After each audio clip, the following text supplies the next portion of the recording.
Usahalah iman sebagaimana iman para sahabat. Iman ini yang telah diiktiraf oleh Allah. Ni piawaian iman yang Allah tetapkan. Ini satah yang kita kena dapat. Ini level yang kita kena ada iman. Iman para sahabat yang diiktiraf oleh Allah. Allah suruh usaha sehingga dapat iman seperti itu, kerana Allah telah iktiraf iman sahabat. Allah beritahu ulaika humul mu'minuna haqqan. Orang yang sebenar-benarnya beriman. Orang kata itu Muhajirin dan Ansar. Sebab orang yang disebut di sini Muhajirin dan Ansar dalam ayat ini, Allah tambah lagi dalam ayat seterusnya, ayat yang ke-75, walladzina amanu min ba'du wajahadu ma'akum faulaika minkum, dan mereka yang beriman selepas daripada itu, selepas daripada Muhajirin dan Ansar, dan berjuang bersama-sama dengan kamu, maka mereka itu juga dari kalangan kamu, iaitu dari kalangan orang yang sebenar-benarnya beriman. Allah iktiraf belaka. Walaupun Muawiyah radhiyallahu ta'ala tak pernah berhijrah ke Madinah, tetapi berjuang bersama baginda di Hawazin, di Taif, maka berjuang bersama mereka, masuk dalam kategori faulaika ma'ahum. Begitu juga yang lain, Abu Sufyan dan sahabat-sahabat yang lain yang bersama baginda di Tabuk dan sebagainya. Walaupun mereka tidak berhijrah, tapi mereka adalah kesemuanya diiktiraf oleh Allah sebagai orang yang benar-benar beriman. Ni i'tiqad kita. Iman mereka diiktiraf oleh Allah. Ibadat mereka juga diiktiraf oleh Allah. Tarahum ruk'an sujada yabtaghuna fadlan minallahi wa ridwana. Kamu lihat mereka itu rukuk dan sujud mencari keredaan Allah. Allah ceritakan ibadat para sahabat kepada kita dalam Al-Quran. Mengapa? Kerana Allah iktiraf ibadat mereka itu. Sebab itu Allah ceritakan ibadat mereka itu dalam Al-Quran. Begitu juga muamalat mereka Allah iktiraf. Allah ceritakan dalam surah An-Nur ayat 37, rijalul la tulhihim tijaratun wala bai'un an zikrillah. Lelaki-lelaki yang tidak melalaikan mereka perniagaan dan jual beli dari mengingati Allah. Itu siapa dia? Sahabat. Muamalat mereka diiktiraf oleh Allah, sehingga Allah ceritakan bagaimana muamalat mereka itu, perniagaan yang tidak melalaikan mereka mengingati Allah. Itu muamalat mereka. Mereka berniaga, mereka bekerja, mereka mengambil upah, mereka bersawah ladang, mereka buat rumah, mereka buat kerja macam kita. Tetapi hati mereka sentiasa mengingati Allah. Iqamis salat, mendirikan sembahyang, ita'iz zakat, mengeluarkan zakat, yakhafuna yawman tataqallabu fihi alqulub wal absar. Walaupun kerja, bekerja, ambil gaji, makan upah, hati mereka tetap takut kepada hari kiamat. Hati mereka tetap ingat kepada hari kiamat. Allah ceritakan ini nak bagi tahu betapa Allah iktiraf mereka punya muamalat. Muasyarat mereka juga Allah iktiraf.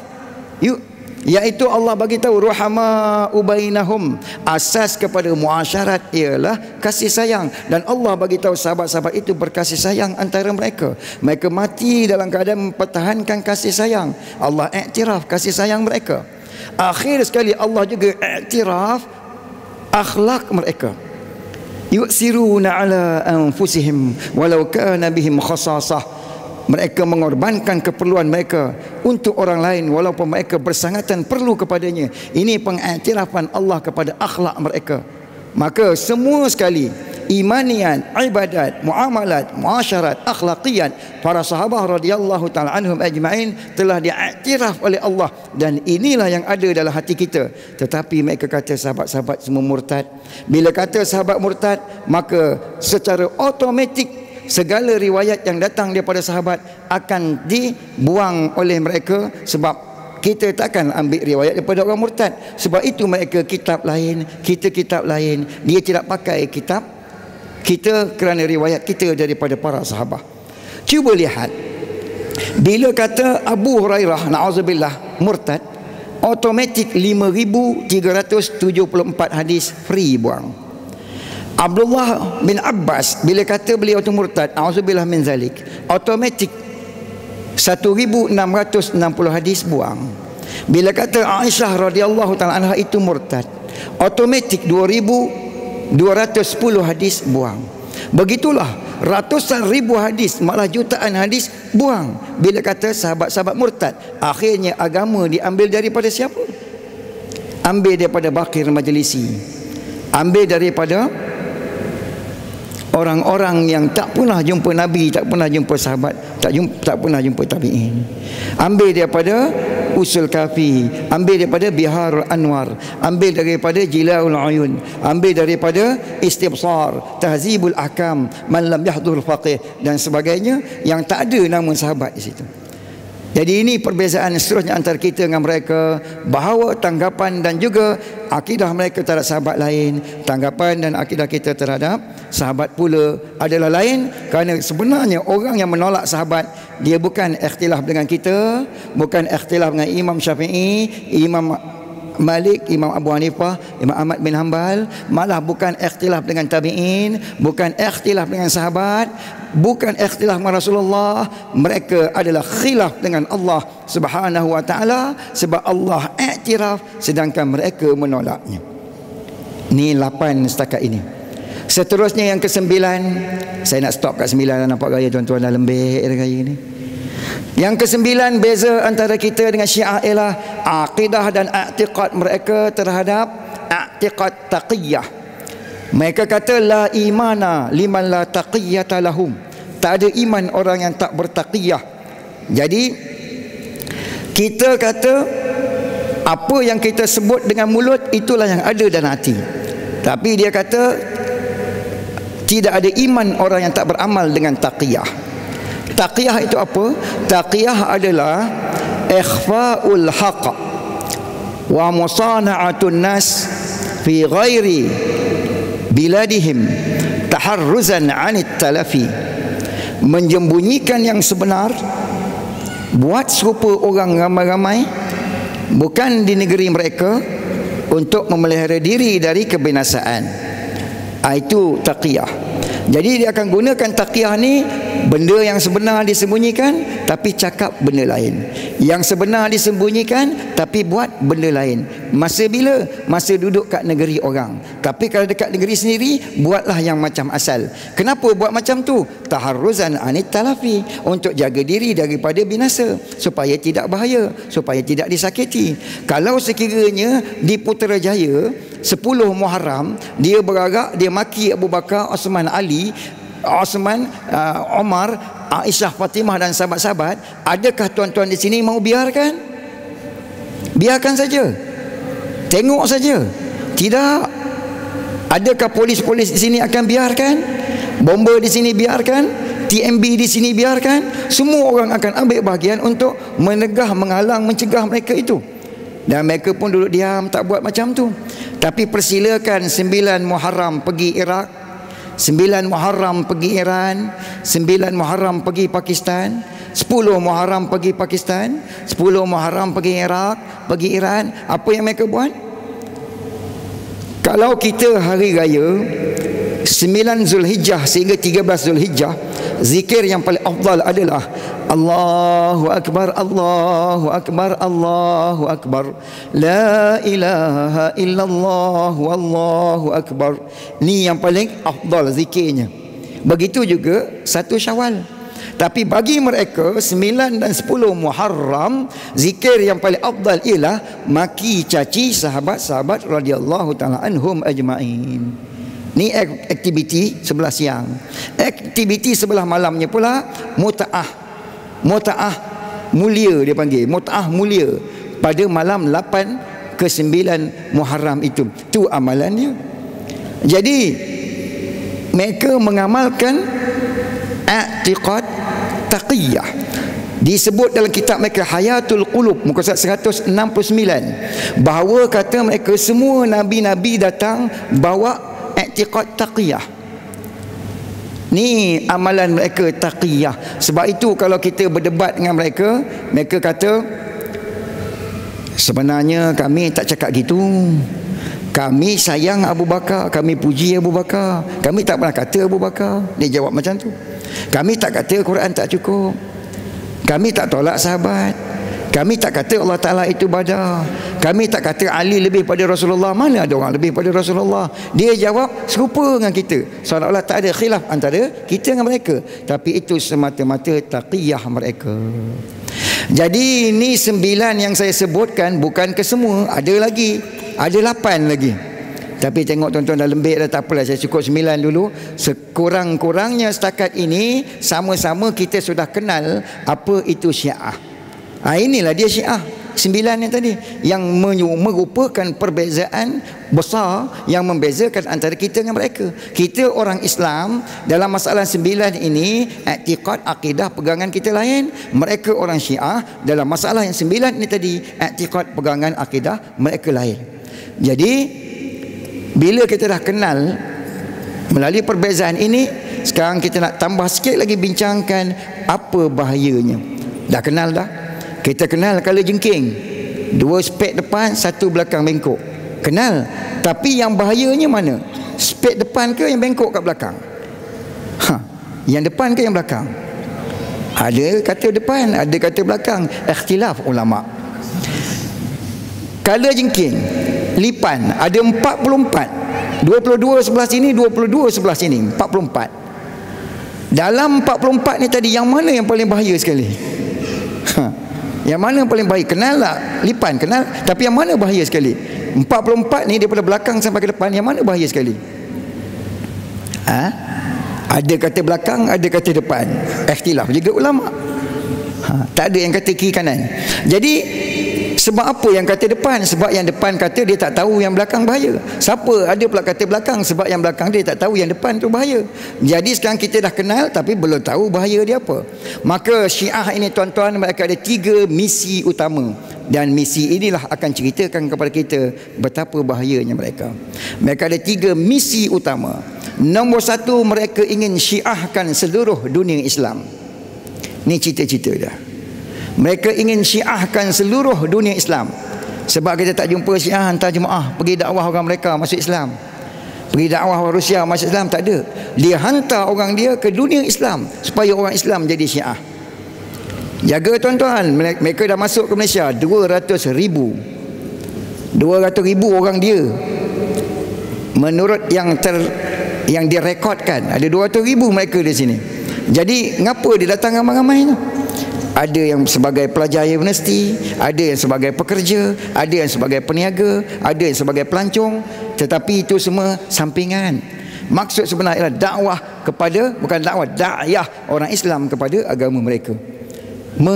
Mengsyiahkan dunia Islam. Ini misi nombor 1. Nombor 2 ialah at-tasallut ala jami'il dualil islamiyah, menguasai seluruh kerajaan Islam yang ada atas muka bumi ni. Dia nak memerintah seluruh kerajaan negara-negara Islam yang ada ni, dia nak perintah. Ni misi mereka. Mereka telah dapatkan Iran dengan 60% Syiah, tetapi mereka dapatkan Iraq dengan hanya 30%. Mereka sedang berjuang untuk mempertahankan Syria dengan 20%. Mereka telah berjaya menjatuhkan Mursi dengan 10%. Mereka sedang berusaha untuk mendapatkan Yaman 23%. Mereka berusaha untuk dapatkan Pakistan dengan 30%. Mereka telah menggegarkan Bahrain. Mereka telah goncangkan Oman. Mereka telah cuba buat kacau di Emirat. Mereka juga telah cuba untuk buat kacau di Kuwait. Mereka nak ambil Libya, mereka nak ambil Tunisia, mereka hendakkan juga Algeria, mereka hendakkan juga Mauritania, mereka hendakkan juga Morocco, mereka hendakkan Sudan, mereka hendakkan Eritrea, mereka hendakkan Yaman, mereka hendakkan Pakistan, hendakkan Afghanistan, Uzbekistan, Tajikistan, Kazakhstan, Turkmenistan, Shashan, Turki, kemudian Bangladesh, kemudian Burma, biar dulu. Masuk Thailand.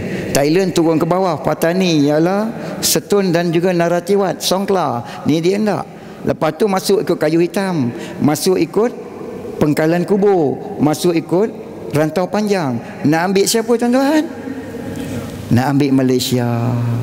Lepas tu Indonesia. Lepas tu Brunei Darussalam. Habis semua sekali. Ini yang dia hendak. Tak berarti hendak itu dapat. Tapi hendak, inspirasi dia itu, keinginan dia itu, mereka hendak itu. Dan mereka telah pun dapat Iran, dapat Iraq, sedang ingin mendapatkan Suria. Dan pertembungan di Suria bukan pertembungan kerajaan dengan rakyat, pemberontak dengan tentera, tapi pertembungan antara Sunni Syiah. Kalau ada kesempatan saya akan kupas kan, tapi tak ada kesempatan, cukup saya isyarahkan. Wa al-fatin kafahu bil isyarah. Maka ni dua. Ketiga, mereka ingin at-tasallut ala haramain syarifain. Mereka ingin menguasai dan mengendalikan Mekah dan juga Madinah. Bukan dikendalikan oleh Kingdom of Saudi, bukan oleh Liga Arab, bukan oleh Muslim League, bukan oleh OIC, tetapi oleh siapa? Oleh Syiah sedunia. Ni dia nak mengendalikan haramain syarifain. Tuan-tuan bayangkan kalau dia lah yang kontrol haramain syarifain, apa jadi ke? Tapi insya-Allah lah tak dapat. Insya-Allah tak dapat. Tapi dia nak. Jadi bila ada misi tuan-tuan, sudah tentu ada visi. Apa visinya? Apa visi mereka untuk jadikan semua orang Islam ni Syiah? Apa visi mereka untuk dapatkan semua daulah Islamiah? Apa visi mereka untuk dapatkan haramain syarifain? Maka mereka buat kerja, mereka bergerak, dan mereka adakan golongan sasaran. Golongan sasaran mereka ialah pelajar daripada peringkat menengah hinggalah IPTA. Ni golongan sasaran. Kemudian golongan sasaran mereka ialah pegawai-pegawai tinggi, ahli politik, korporat, pegawai-pegawai tinggi tentera, polis, dan juga tak terkecuali peneroka Felda. Ini golongan sasaran. Dan mereka buat kerja untuk pelajar-pelajar sekolah peringkat menengah. Mereka akan pergi kepada pelajar-pelajar ini dengan membawa produk. Dia bawa produk dia. Produknya apa? Mereka namakan produk itu sembahyang Nabi. Dia kata, kamu duduk di asrama pagi-pagi sembahyang subuh, nanti lepas kelas Zuhur, lepas Zuhur ada lagi kelas tambahan, kemudian core curriculum, asar lagi, maghrib lagi, lepas maghrib namatullah kejap, dah isyak pula. Jadi susah. Kita bawa kamu satu cara dipanggil solat Nabi. Tok guru kamu pun tak tahu, kitab kamu pun tak ada, sebab kamu ngaji tak habis, tok guru kamu pun tak cukup pandai. Ni dia kata sembahyang Nabi. Macam mana sembahyang Nabi? Subuh sembahyang sekali, Zuhur dengan asar jamak, maghrib dengan isyak jamak. 2 tahun duduk MRSM, 2 tahun lah jamak. Ni 14 tahun, 15 tahun, 16 tahun, 17 tahun, pelajar peringkat menengah. Ni produk yang mudah diperkenalkan dan mudah diterima. Untuk IPTA dan golongan-golongan atasannya lain, mereka bawa produk yang kedua, mereka namakan kahwin Nabi. Kamu belajar dekat UM, master tak habis lagi, sebagai manusia umur dah 25 tahun, naluri tentu ada, inginkan kepasangan. Tapi nak kahwin macam mana? PTPTN pun tak berbayar lagi, pinjaman pun tak berbayar lagi, tapi naluri tu ada. Senang je, kahwin Nabi. Macam mana kahwin Nabi? Cari pasangan mana-mana yang kamu suka, dia suka kamu, duduk 2 orang, kamu pun akad nikah, aku kahwin dengan kamu dengan mas kahwinnya sebanyak RM50 untuk 3 jam. Dia pun kata, aku terima nikahnya dengan mas kahwin sebanyak RM50 untuk tempoh 3 jam. Sah. Saksi tak ada, wali tak ada, 2 orang ni je. Hatta Khomeini sebutkan dalam fatwa yang terakhir sebelum dia mati, bini orang pun boleh. Sebab 3 jam je dia kata. 3 jam pun boleh, seminggu pun boleh, sebulan pun boleh, setahun pun boleh, sampai habis master pun boleh, habis PhD pun boleh. Nanti orang Johor balik Johor, orang Terengganu balik Terengganu. Perkahwinan ini rahsia, siapa pun tak tahu. Ni produk ni yang banyak menyundangkan ramai orang di awal 90-an dulu di IPTA tuan-tuan. Ramai yang kecundang dengan produk ni. Profesor pun rebah, pensyarah pun tumbang, pelajar pun menerap kena produk ni. Jadi tuan-tuan, ni dia bawa dan mereka buat kerja sungguh-sungguh. Ini adalah visi mereka. Dan seterusnya mereka buat apa? Mereka akan pergi kepada orang-orang Sunni. Dia tengok agak-agak boleh makan, dia kata apa? Dia gunakan kaedah nombor untuk kelirukan.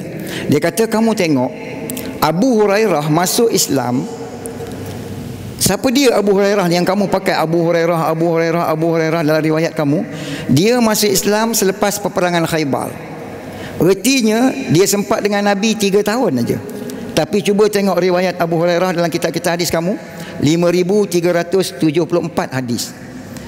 Ali bin Abi Talib, Amirul Mukminin, masuk Islam daripada kecil lagi sampai dia sendiri jadi khalifah. Tengoklah kitab-kitab kamu, riwayatnya cuma 586 hadis. 1/10. Amirul Mukminin dengan Abu Hurairah 1/10, hampir 1/10 beza. Dia pakai nombor. Kalau dengar nombor ni dengan tuan-tuan pun cair ke tak? Munasabah tak? Cair kita kalau pakai nombor. Tapi tengok hakikatnya pula bagaimana. Ya, Abu Hurairah masuk Islam tahun 7 Hijrah. Tetapi setelah masuk Islam, duduk di Suffah, siang, malam, pagi, petang, sejuk, panas, safar, hadir bersama Nabi SAW. Dalam tempoh itu seluruh hadis-hadis baginda beliau hafaz, dan bila wafat baginda, beliau ada lebih kurang 12,000 orang murid yang disampaikan hadis itu kepada mereka. Kerana itulah jumlah hadis riwayat Abu Hurairah banyak, kerana muridnya ramai. Sedangkan Sayyidina Ali radhiyallahu anhu kehidupan Mekah 13 tahun, tidak ada masa untuk mengajar hadis. Bila berhijrah ke Madinah, di Madinah sentiasa berada di medan. Sekejap di Badar, sekejap di Tabuk, sekejap di Mustalik, sekejap di Khandaq, sekejap di Uhud, sekejap dihantar ke Yaman, sekejap dihantar ke Najd. Sentiasa berada di medan Ali radhiyallahu ta'ala anhu. Begitu juga di zaman Abu Bakar, sentiasa berada di medan. Di zaman Sayyidina Umar, sentiasa berada di medan. Di zaman Sayyidina Osman, sentiasa berada di medan. Bila beliau sendiri pula menjadi khalifah, beliau pula berhadapan dengan Sabaiyin, berhadapan dengan Khawarij, berhadapan dengan pemberontak, sehinggalah di akhirnya beliau sendiri dibunuh oleh Abdul Rahman Muljam. Beliau sendiri tak sempat untuk mengajar dan mendapatkan muridnya ramai. Itu antara sebab mengapa tidak banyak riwayatnya. Ini tidak disebut, tidak adil, hanya ambil nombor saja. Begitu juga dalam perkara-perkara yang lain.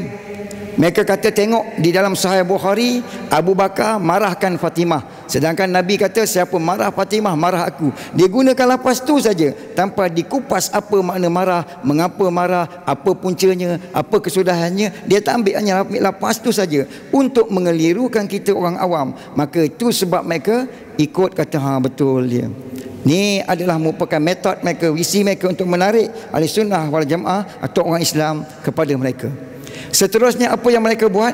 Mereka akan angkat dan agung-agungkan pemimpin mereka untuk kita melihatnya tertarik dan terpengaruh.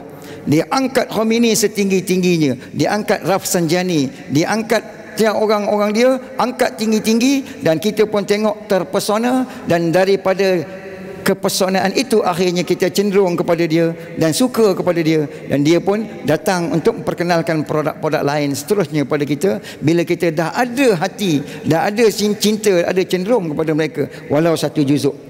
Seterusnya apa mereka buat? Mereka ajak takrib Sunni Syiah, iaitu ajak bersatu. Dia kata kita agama satu, kitab satu, kiblat satu, Tuhan satu, Nabi satu. Apa pasal kita nak gaduh-gaduh? Apa pasal kita nak bertelagah? Jadi kita bersatu. Bila kita dalam hati ada perasaan kita dengan mereka tidak ada perbezaan, mereka bukan musuh, ini sudah menjadi satu kejayaan untuk orang Syiah. Kalau ada dalam hati kita mereka ini bukan musuh, mereka ini dengan kita hanyalah ikhtilaf pada furu', ini sudah satu kejayaan untuk mereka, bagi memudahkan mereka melangkah untuk langkah yang seterusnya. Seterusnya mereka buat, mereka akan menyusup di dalam setiap jamaah, setiap institusi, setiap pergerakan, setiap pertubuhan, setiap apa yang mereka boleh masuk, mereka akan cuba menyusup masuk dan berkongsi dengan kita di dalamnya. Ini juga mereka buat. Saya buat cerita sikit. Masa saya belajar di Jamiah dulu, ada ramai pelajar-pelajar Sunni dari Iran yang belajar di Jamiah bersama kami. Tapi dalam ramai-ramai ini ada satu orang, masa tu dia buat master tahun akhir. Saya masa tu masih lagi BA. Tapi selalu saya tengok dia melintas depan kuliah kami. Maka saya tengok dia ni rasa tak berapa sedap, ragu hati tengok dia. Lepas tu saya bagi tahu satu orang sahabat saya, orang Pakistan. Saya kata, Ali, namanya Ali, apa kata kalau kita perhatikan ni pelajar Iran ni, dia kata, sebab bagi saya dia ni cukup meragukan. Jadi sahabat saya ni dia marahkan saya. Dia kata, kamu ni memanglah orang sufi, orang lain semua jahat, kamu je yang baik. Saya kata bukan gitu. Kadang-kadang bila ada qarinah, ada petunjuk, kita kena ambil kira juga. Habis dia kata, apa yang kamu mahu? Saya kata, minta kerana Allah, kerana Rasulullah, kerana agama. Hari weekend nanti, Khamis, Jumaat, Khamis paruh hari, Jumaat full day, Cuba ekori dia, tengok dia, apa dia buat, apa aktivitinya, apa dia pergi. Dia kata tak ada pasal pula, aku cuti ni lah nak duduk dengan anak isteri aku, nak duduk dengan keluarga aku, tiba-tiba nak ikut mak Iran, tak ada pasal. Saya kata kerana Allah, kerana Rasulullah, kerana agama, minta tolong lah. Dia kata tak apalah, tapi bukan kerana Allah, kerana engkau, dia kata. Tak apalah, saya kata kerana saya lah, pokoknya engkau buat. Maka hari Khamis tu dia pun datang, kami pun tunggu. Lepas Zuhur tengok dia ada lagi, lepas Asar dia ada lagi, lewat sikit lepas Asar baru dia keluar. Kawan saya pun start motosikal ikut dia sampai kat satu tempat namanya Jail Road, jalan penjara. Sampai kat situ hilang. Dia pun terus balik ke rumah dia, lebih kurang 20 km dia balik Jamiah. Pagi Sabtu bila start kuliah, saya pun tanya dia, macam ada apa-apa perkembangan? Dia kata tak ada apa, sampai kat Jail Road hilang dia. Entah masuk kedai kopi mana, minum teh kat mana. Aku balik lah, dia kata. Kalau macam tu, saya kata belum selesai lagi, minggu depan kena pergi lagi. Dia kata pergi lagi? Ya, pergi kerana Allah, kerana Rasulullah, kerana agama. Tak mengarut dah, semua kerana engkau belaka, dia kata. Saya kata tak apalah, kerana akulah, pokoknya engkau pergi. Maka sampai hari Khamis kami pun tunggu. Lepas Zuhur dia ada lagi, lepas Asar dia ada lagi, lewat sikit baru dia keluar. Kawan saya pun start motosikal ikut dia. Sampai dekat Jail Road, sebuah kereta Honda Civic warna hitam berhenti, ambil dia dan bawa dia pergi. Maka kawan saya pun ikut sampai tengah jalan dalam trafik, hilang. Dia pun balik rumah. Pagi Sabtu saya tanya lagi, ada apa-apa perkembangan? Dia kata sampai kat Jail Road ada kereta berhenti, ambil dia bawa pergi. Biasalah orang tengok pelajar jalan kaki, dia ikram lah, bawa pergi minum teh kat mana-mana. Aku balik lah, kata. Saya kata masih belum selesai, minggu depan pergi lagi. Dia dah hot lah. Dan tumne 2 hafta merah cuti ko kharab kar dia, or 1 hafta चाहिए मुझसे. Engkau dah rosakkan 2 minggu cuti aku, nak seminggu lagi dengan aku, dia kata. Saya kata kerana Allah, kerana Rasulullah, kerana agama, tolonglah seminggu lagi bagi saya, kata. Dia kata tak ada mengena dengan Allah, dengan Rasul, dengan agama, engkau je ni, dia kata, pandai-pandai. Tak apalah, saya kata pokoknya engkau pergi. Minggu ketiga, ringkas ceritanya, selepas Asar baru dia keluar. Maka sahabat saya pun ikut sampai di Jail Road, tempat yang sama, kereta yang sama berhenti ambil dia. Dia pun kata, ini bukan kebetulan dah ni, kalau dah 2 minggu direct macam ni. Dia ikutlah sungguh-sungguh. Sampailah ke Pasar Borong. Tengah-tengah tu ada lorong. Di belakang Pasar Borong itu markas Syiah Imamiyah yang terbesar di Karachi. Dia bawa pemuda Iran ini ke situ. Kawan saya pun sampai kat gate, sah nampak dia masuk, pusing balik belakang. Sebab kalau dia masuk juga, insya-Allah jadi bubur sura lah dia. Dia pun balik terus ke Jamiah. Saya baru selepas sembahyang maghrib berdiri, duduk rehat tepi luar masjid. Dia pun datang termengah-mengah.